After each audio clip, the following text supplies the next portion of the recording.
Hey folks, this is Vince with Dad's Gaming Addiction, and today we're going to check out Hogger Logger, a card game for 2 to 6 players for ages 7 and up, with the average playtime being between 15 and 30 minutes. This game is essentially high-low, although it's probably on steroids. There's a lot of things going on here, things that high-low does not do. For example, there are some action cards in here that change the way the game is played. You can play cards on top of other cards, you can mess with other players. So with that being said, let's go ahead and take a quick look at the components here and see how the game is played.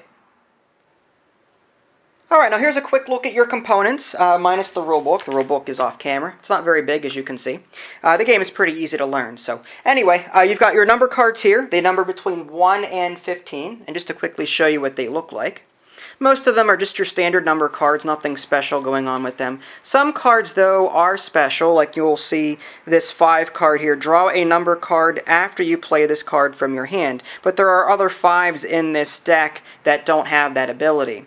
You've also got these 8s. These are like a really special card. It allows you to draw an action card after you play this card from your hand. So keep in the back of your mind, these cards number between 1 and 15, and some of them have some type of special ability. Speaking of action cards, that's what these folks are here.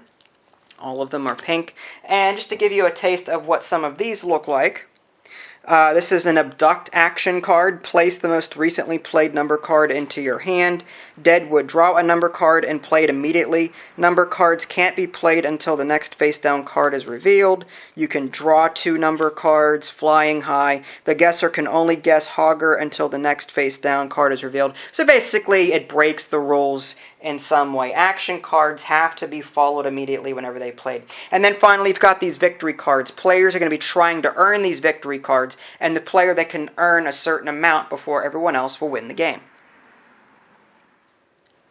Okay, so with regard to game setup, what you'll want to do is shuffle the number cards and the action cards and put them into separate piles. The victory cards don't have a back, so you just put them all into one stack and put them off to the side. And what you'll do is you'll deal 4 cards from the deck to form a line like this to make sure they're face down. You'll deal 1 face up like this. This is known as the current card.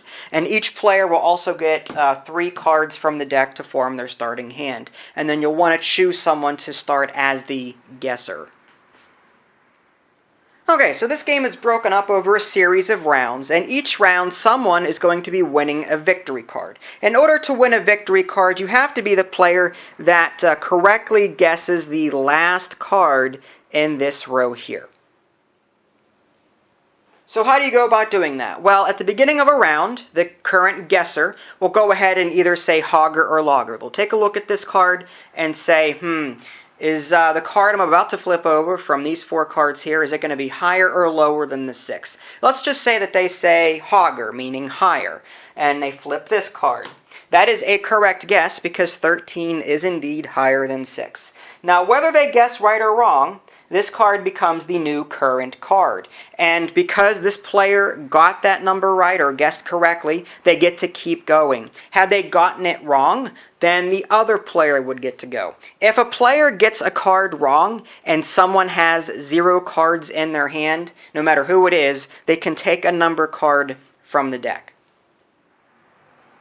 Obviously, there's a little bit more to it than that. There's more to just guessing Hogger or Logger, getting it right or wrong, and then either retaining your turn or passing your turn.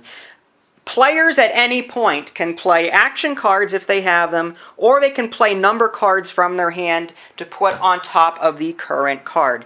13 would be a pretty safe card to guess on because there's only a 14 and a 15 above it. So you would more than likely guess Logger because, there's better chance of getting a number lower than 13. If it happens to be the same number, you're always incorrect and you have to pass your turn. But let's say that player 2 over here doesn't like the fact that player 1 has an easy guess ahead of them. So they're going to take a look at their hand and say, what do I want to do?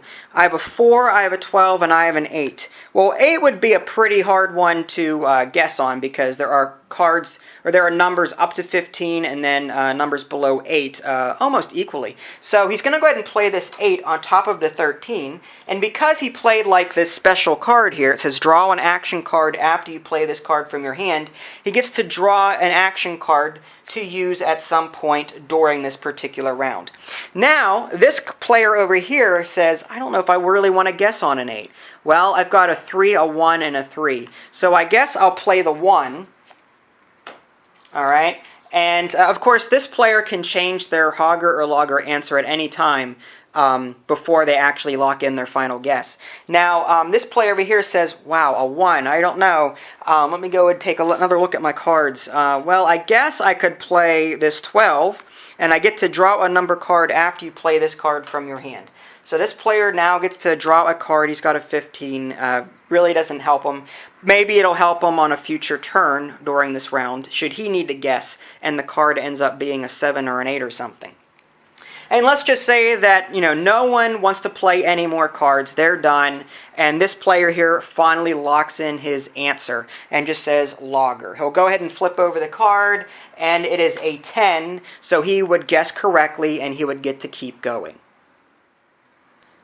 Alright, now there's one other final thing I want to show you. It's called matching up, and that's basically playing a card from your hand that matches the card that's currently in play. That allows you to draw an extra action card. So let's just say that this player still has their turn because they guessed correctly, and guesses Logger. No one plays any cards, he flips a card over, and it turns out to be an 11. So that's actually bad news. He guessed incorrectly, and now this player gets to go. Well, this player decides to go ahead and play his action card, which reads, draw 2 number cards. So he's going to play the action card and draw 2 cards from the deck. Okay. He realizes that he picked up an 11, so he's going to go ahead and play this 11 on top of this existing 11. Now, 2 things happen here. One, he matched up, meaning he gets to take an extra action card for matching that number. But this card also has a special ability. Draw a number card after you play this card from your hand. He ends up getting another 11, so he can play this on top of that if he wants to draw another action card. So you can quickly see here that you can chain cards if you happen to be pretty lucky. Okay, and from here, let's just go ahead and finish out the round so you can see how someone earns a victory card. It's still this person's turn over here. So what they're going to do is going to take a look at their cards and they say, I like my chances with the 11, but I'm going to go ahead and play this 15. And that way, when I guess Logger, I'm pretty sure it's going to be, lower, unless it's another 15 under there. This player takes a look at his cards and says, I've got a 3. I guess I'll play one of my 3s and hope for the best. So now this player over here changes their answer to Hogger, thinking that it's going to be higher than 3. They go ahead and, no one wants to play any more cards, they flip it over. It is indeed a 10. Now because this player guessed correctly on the last card, they get to take a victory card. And the first player to earn so many victory cards will end up winning the game. If someone guesses wrong on this final card, let's say that this player was having a brain fart and said Logger, thinking that there's a great chance I'll draw 1 or 2. So let's just say he says Logger, and he guesses incorrectly, and it's a 10. In that instance, you would simply draw another card face down from the stack, and then the next player would get to go. And if they guess correctly, they end up winning the victory card. End of round cleanup is pretty simple. All of the action cards and all of the number cards played during this round will go into some form of discard pile. And everyone gets to keep their victory cards, of course. And then a new round will start again. You'll draw 4 cards like that. Draw 1 face up, and each player gets 3 cards to form their starting hand. Rinse and repeat until someone gets enough victory cards to win the game. Alright, and there you have it, a brief overview of Hogger Logger. I didn't cover everything in the rulebook, but this should give you the gist of it. It's very fast and easy to play. In fact, the box even says so. Quick to learn, fast to play. Totally agree with that. It's a great family game, great filler game for adults if you're playing longer play sessions and need something to bust out within 15 minutes. A lot of great things to say about this. The card art is fantastic. The action cards do enough to keep things interesting. And but the general gameplay is very simple, so people won't be scratching their heads going, should I have done that or should I have done that? You know, there's not that much strategy to really wrap your head around.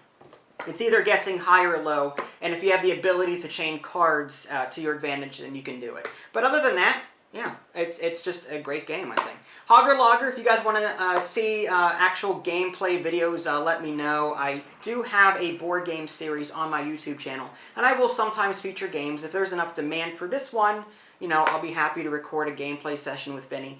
If you haven't already, you can check out my review, www.dadsgamingaddiction.com, and subscribe to my YouTube channel. That way you can keep up to date with any new content I happen to publish. This is Vince, thanks for watching, and I'll catch you next time.